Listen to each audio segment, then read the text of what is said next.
Welcome to F1 Coffee Corner, Full Beans. I'm your host as always, Terry, and I'm here to keep you up to date with all of the unbiased, hard-hitting Formula 1 news. So grab your favourite mug of coffee, sit down, strap in and get yourself comfortable to join in the conversation. Because this is F1 Coffee Corner. This is Full Beans, the must-have podcast for all Formula 1 fans. Hello and welcome to the latest episode of F1 Coffee Corner, Full Beans, the podcast. I'm your host as always, Terry, and what have we got in store for this week? Well, to start off with, we got the expresso news, in which we'll be taking a look back on all of the latest news and rumours from the Formula 1 paddock. Then we're going to be moving on to the coffee chat, in which this week we're going to be looking at Monaco last weekend out, and also just some things in general that come up on the back of the Monaco Grand Prix. And then, of course, we're finally going to finish off with the takeaway. And in this week's takeaway episode, we're going to be looking at Barcelona and what can we expect from this weekend's Grand Prix. So, with all of that in mind, if you haven't already, hit that subscribe button so you'll be notified when the next episode drops. And yeah, let's get into it. Let's give it full beans.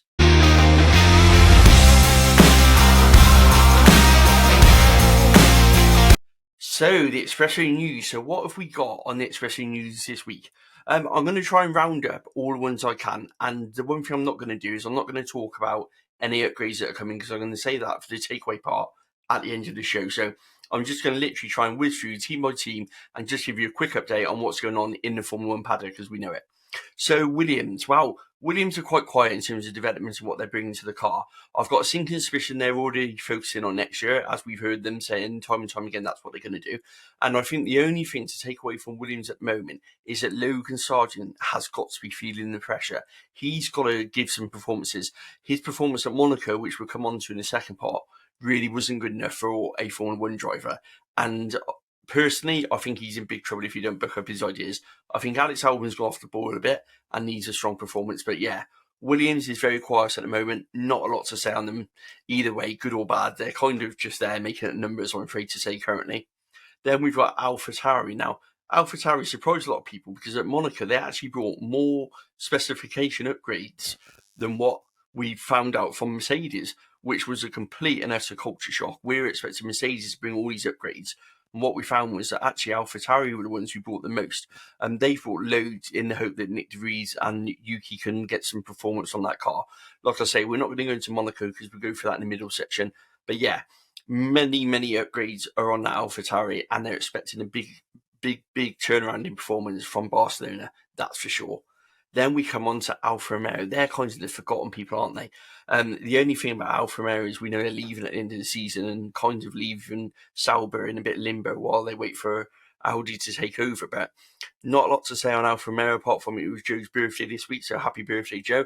Apart from that, I'm stuck on what to say positive at the moment. So I think it's just time we just moved on from Alfa Romeo, unfortunately. Then we've got Haas. Now, interestingly, Haas are going to bring another upgrade to Spain, but like I said, we're going to that later on in the show. But in terms of Haas news, there is talk that there's a £20 million deal on the table for Alfa Romeo to join Haas as a title sponsor.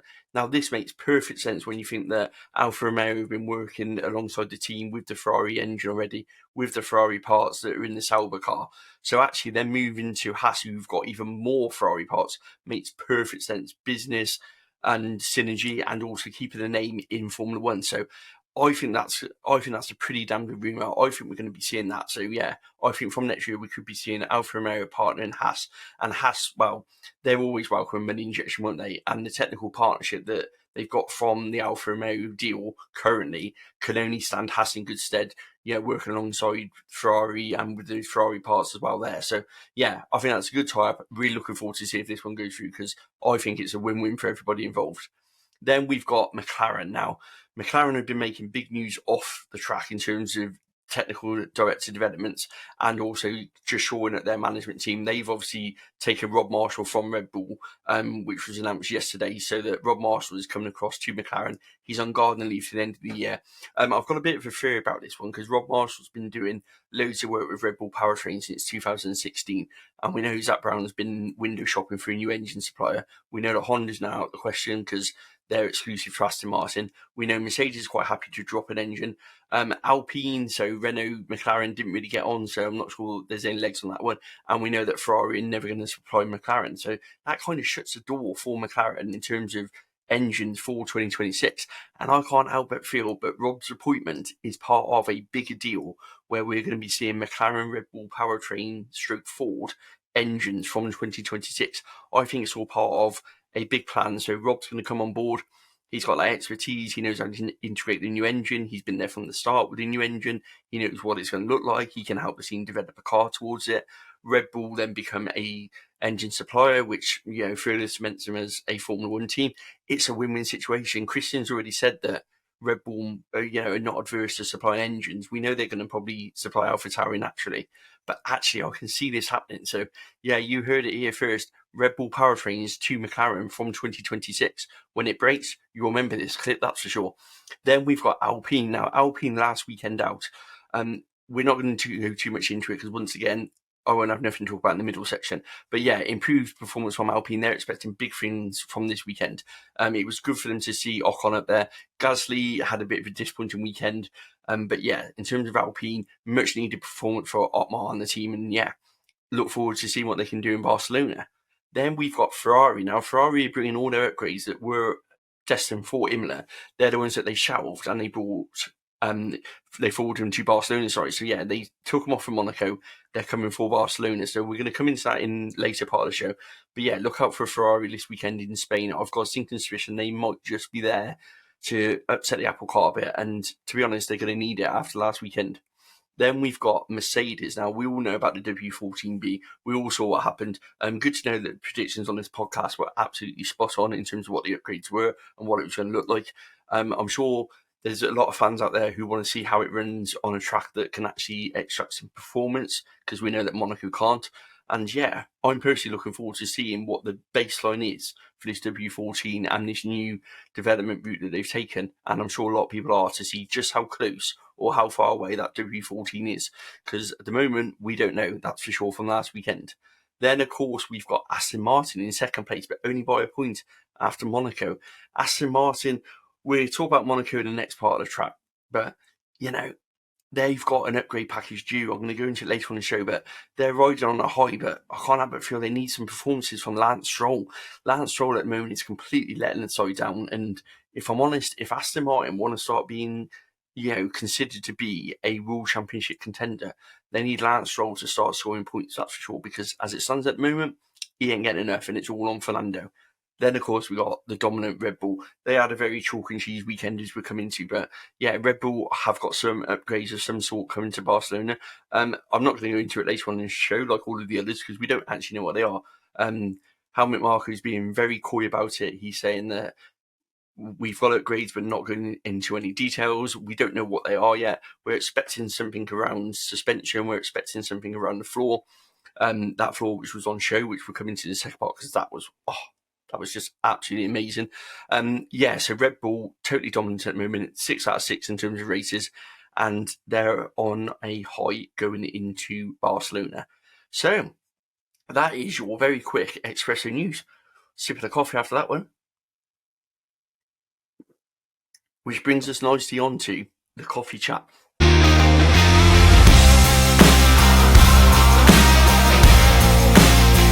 Now, I wanted to do a quick run through of Monaco and what happened there, and also just touch on just some things, some stories out there in general, and what's going on in Formula One world, excuse me. Just making sure that nothing there in my mouth. So Monaco. I thought Monaco was actually a good race. It promised a lot more. It could have delivered a lot more. However, it delivered a really good race. Now, I know everyone's going to say it's because the rain hit Terry and that made it eventful. It did. It was like Bambi on ice for a few laps there, especially as they were toying over going on to intermediates. But there is one thing I think has been completely overlooked, and I think that is the camera angles. Now, we know going back to a couple of weeks ago, there was the announcement from Formula One that they were going to do, for the first time, the television control of Monaco. Now, up until then, it's been regional based. So where we've had some very dodgy Monaco camera angles, it's because they've been regionally doing it themselves. Now, Formula One, for all of their faults, they do this over 20 times a season, so they know what they're looking at and they know what they're doing. Their season pros. Whereas someone who does it once a year isn't quite up to the same standard. And I don't mean that disrespectfully. That's just the truth. So for the first time ever, we had Formula One control pictures. And I think it made a difference. We saw a lot more overtakes. We saw that great graphic in the tunnel. And we saw the overhead helicopter shots that we've not had before. And I can't help but feel that some of this also helped make Monaco a much more better race than what we used to in the past. And it kind of begs the question that was it that Monaco wasn't performing before, or that actually it was the camera angles letting them down? We kind of never know. But I, for one, actually enjoyed watching it. I obviously went up to Matt's to watch it up north. I won't disclose his information because, putting someone's address out on the World Wide Web isn't the best thing to do. But yeah, I went and watched it at Matt's, and really, really quite enjoyable to watch it with someone who I've been doing a podcast with. Shameless plug there for Fans Talk F1 if you haven't already signed up to it and watched that podcast. But yeah, it was really good to watch it, really good to film the podcast afterwards, and it was just good to just bounce some opinions off someone, because normally when I watch Formula One, I'm kind of on my own. As we know, my wife doesn't watch it with me, so yeah, it's kind of just me and Jensen, and to be honest, he just shouts the numbers of the cars at me. But yeah, it was really good to actually sit there, watch it. I took a bit of stick for my notepad, which we're not going to go into, but hey, everyone needs a good notepad, don't they? Just ask Adrian Newey. But on a serious note, it was a really eventful race. It was won by, obviously, Max Verstappen with a commanding lead of 27.9 seconds. However, you can't help but feel that Aston Martin dropped a clanger in this race. I keep going back to it, and I know we can't do ifs, buts, and maybes. I know we can't do shoulda, woulda, coulda. And I know that Formula One isn't made of that. However, I can't help but feel this race could have been so much better if Aston Martin had gambled and put the inters on Fernando Alonso's car. It meant they would have come out just ahead of Max, or very close to Max, because he might have pushed on his in-lap, to be fair, knowing that Fernando was coming out on inters. However, he was pushing. He almost put it in the wall twice. So to say that Max wasn't pushing is a bit of an understatement. So I still think Fernando would have come out in front. Would he have done enough to win the Grand Prix? Who knows?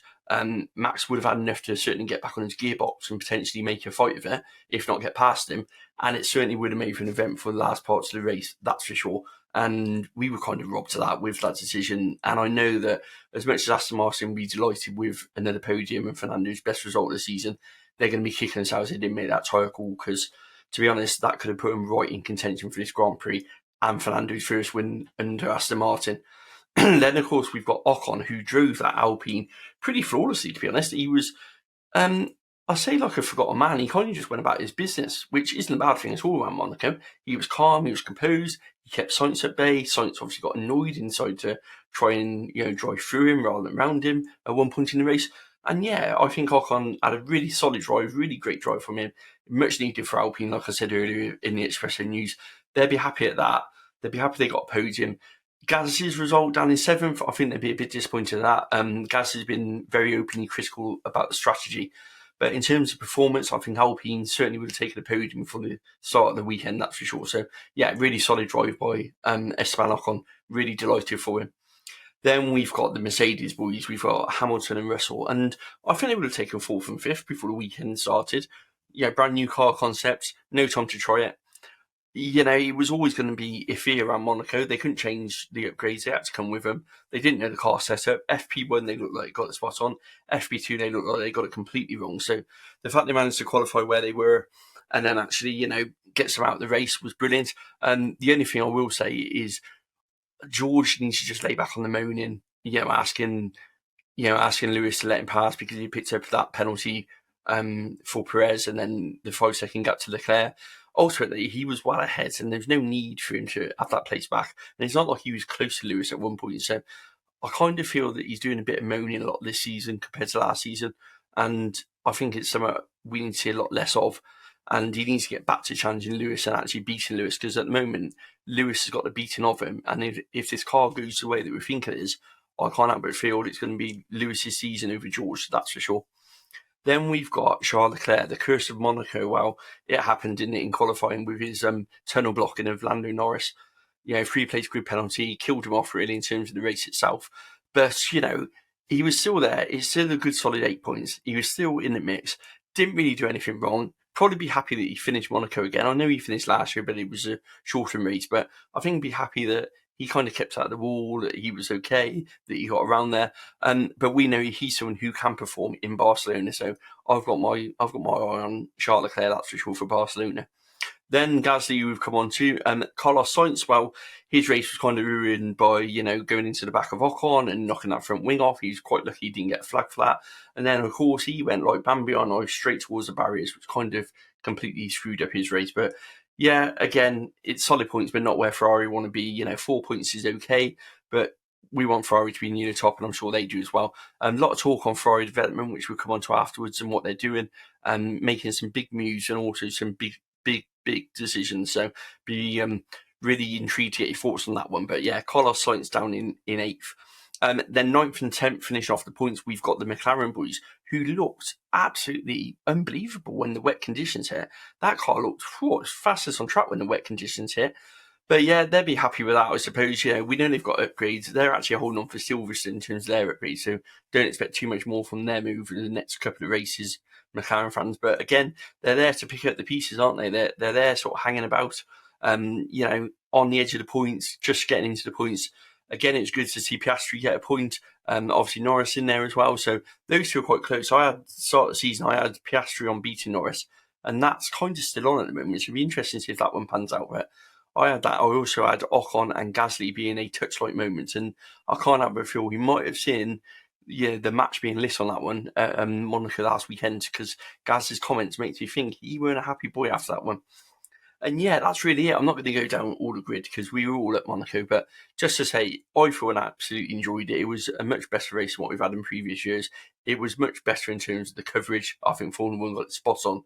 And yeah, should it remain on the calendar? I think after that, the qualifying and the race, it probably deserves a place still at the moment. And the jury will always stay out on Monaco, but it is a jewel in Formula 1's crown.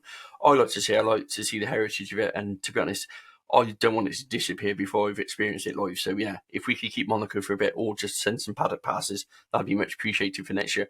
But right, what else we got to talk about? Let's talk about what's coming up. So we know that we've got developments coming for Spain. So let's talk about team development before we actually talk about the track and what's coming up on that one. So in terms of upgrades, so like I said, we know that AlphaTauri, they did the upgrades. So we know that all their upgrades come on board for Monaco, and they're going to be testing in Spain. And there's a lot on that car. They're expecting big results on that. They've changed pretty much everything apart from the engine and part of the rear of the car. The most of it's just been completely B-specced out, which, considering the challenges the factory's had, is a great turnaround for AlphaTauri to do that.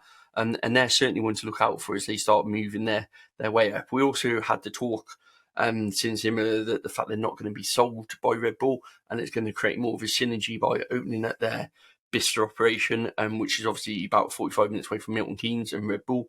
So what it is, they do all the aero in the UK in Bicester, and what they want to do is open that up to attract more people so they don't have to move to Italy, and also create more of a synergy with Red Bull and a bit more of a cross-working. Now, I know some people are a bit worried about that with the cost cap, but there is regulations in place for this sort of thing, and I think it's more to do with garden and leave attracting personnel than actually sharing of information. However, of course, that doesn't stop you, if you know that information and go to another team, take that information with you. Dan Fallows proved that with Aston Martin. But yeah, so AlphaTauri, you've got big upgrades coming. Like I said, McLaren are waiting for Silverstone. They got a B-spec car coming for Silverstone. Apparently, is the rumour mill. So even though they upgraded the floor in Baku, they've actually made a few changes to the floor. They had to make one to comply with Technical Directive 39, which was the porpoising one last year after the Miami Grand Prix, which was quite interesting because we don't know what that was. But McLaren certainly had to change their floor, so really intrigued to know what that is, and I'm keeping digging to do that.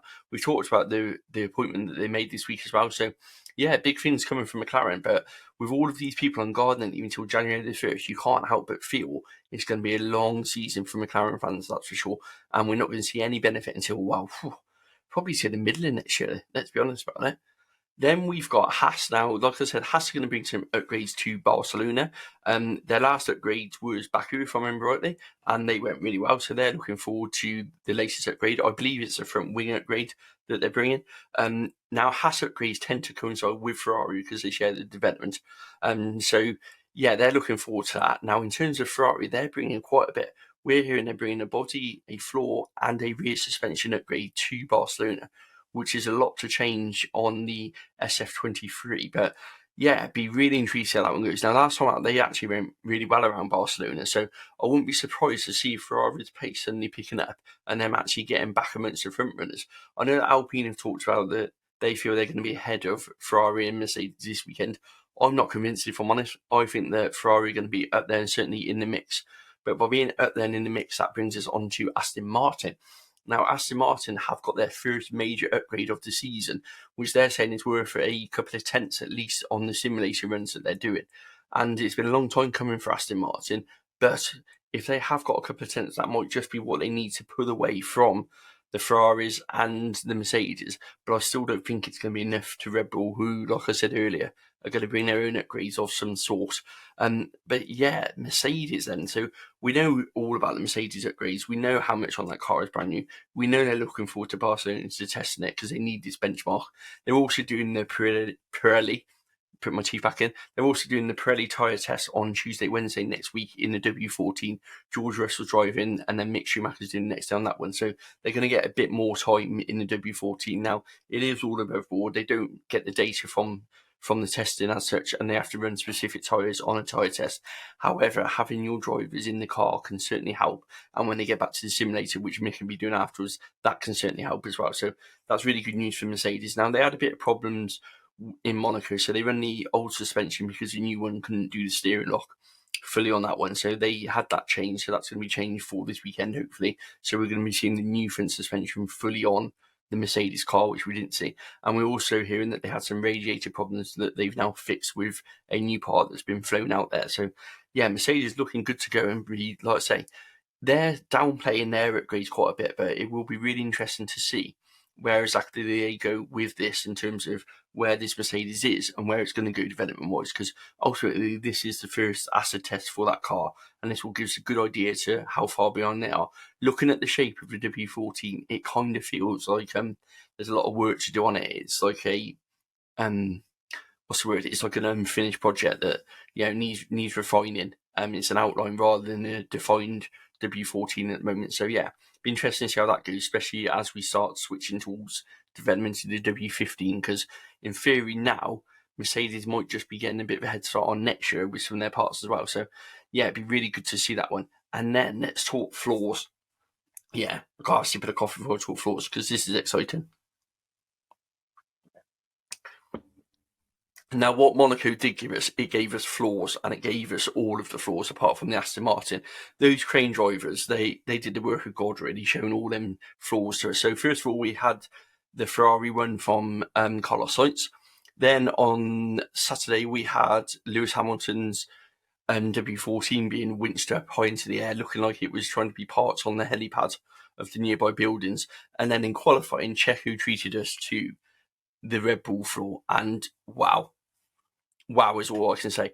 That floor is a work of art. Now, I did do a TikTok video on this the other day, and I'll go into it in a bit of detail, but I don't know too much technical stuff about this, so it would be wrong of me to sort of go all in with vortices and all that bit, because I don't understand it fully. But from what I can gather and from what I've seen, is in a nutshell, you've got the Aston Martin floor and the Red Bull floor that's quite defined 3D profile underneath. So when you flip them over, even though we're not seeing Aston Martin, this is what we're hearing.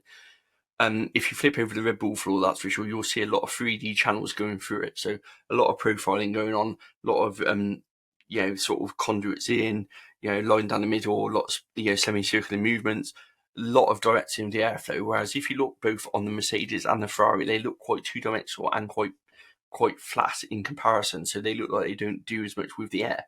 Now, from what we can gather in a nutshell, what's happening with this Red Bull floor is as the air's coming in, it's getting trapped inside because the floor edge has got like an arch on it, which is trapping it in. Now, as it traps it in, it basically pushes the air down these little veins into the floor. Then what's happening there is it's hitting the semicircle, creating the vortices, but instead of the vortices spinning out and causing disruption, the way that they've 3D modelled their floor is literally channeling it, so it funnels it back down towards the diffuser. Now, as it's backing it down towards the diffuser, what's happening is that downforce that it's creating is literally sucking it to the floor. Now, by sucking it to the floor, it's creating greater downforce, greater grip, therefore greater speed. And then as it's dispelling it out of the diffuser, the way they've got the main beam on the back and it's coming out, as soon as you open that DRS, it's creating even more, which is where that extra speed's coming from. Because as they open the DRS, it literally just woof like a vacuum to the track. going straight down, more speed, more downforce, giving it that extra sort of 10, 20 kilometers an hour that we're currently seeing. And it's all to do with the way they've directed the airflow using the floor, the body shape, the little veins off it, the little edges on the floor, all the way through to the back of the diffuser where it comes out and the way that it dispels the air. What the other teams are doing in comparison, because they've got these 2D floors, as they're getting the suction down, by lowering the ride height, you're creating more vortices. But because those vortices are spilling out the side, it can't grip to the floor, so it's causing the car to do this. So it's not giving you the grip. Now, as it doesn't give you the grip, first thing the driver does is adjust his driving style because he's not confident in it, so you lose speed naturally. Whereas with the Red Bull, because it's giving you such grip, they can run it lower. By running it lower, there's more downforce, but also by creating better downforce, they're creating better grip and greater suction. And what that's doing is giving the drivers much more confidence, especially in the corners where the Red Bull's looking mighty. So that's where the other teams are going wrong.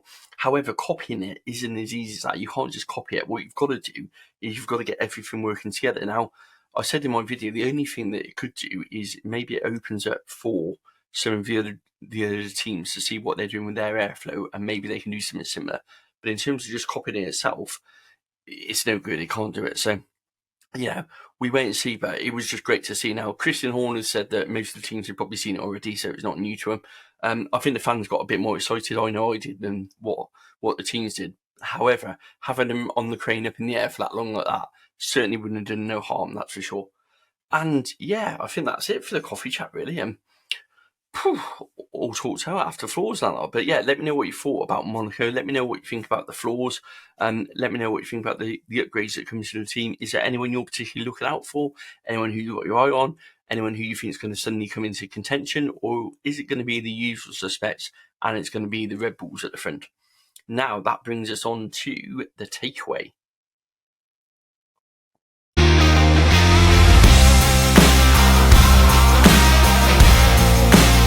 So, the takeaway, Barcelona. Barcelona on Sunday is a brand new track. So we know that they've got rid of the final chicane, making it back to a more traditional, Catalonia track. However, it's not quite the same because turn 10 is slightly different. So technically it hasn't got a lap record, which is really interesting. So you're going to be seeing that lap record graphic going up all weekend, I'm sure. Now we got 66 laps. It's 4.657 kilometers.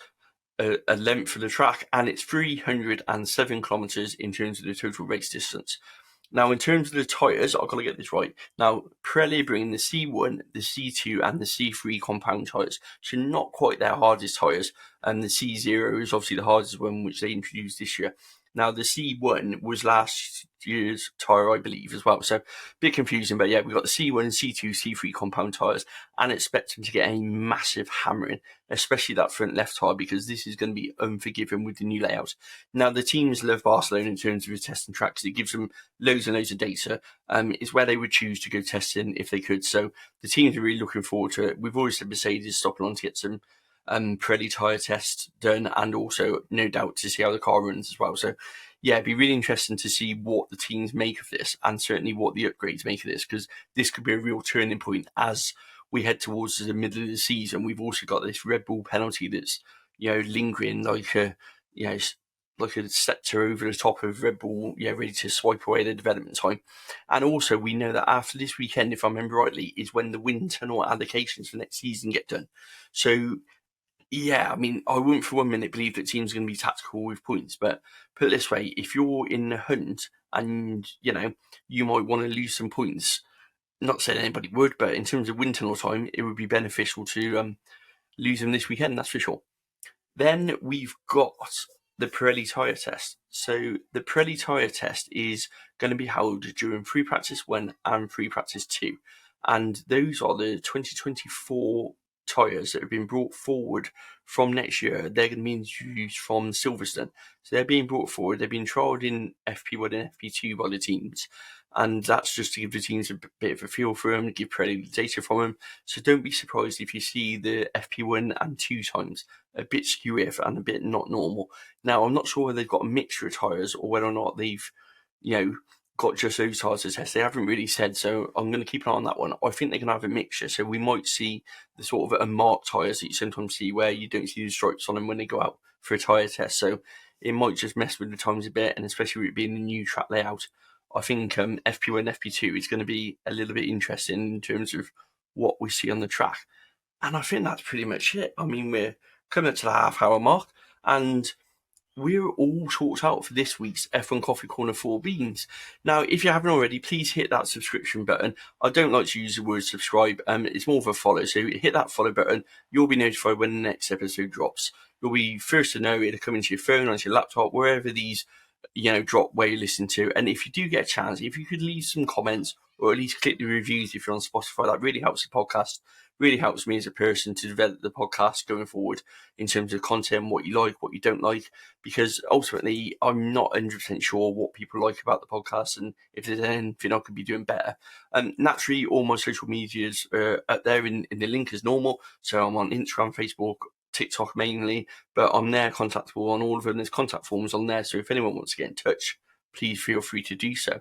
And with all that in mind, there's only one thing left to say, and that's enjoy Barcelona.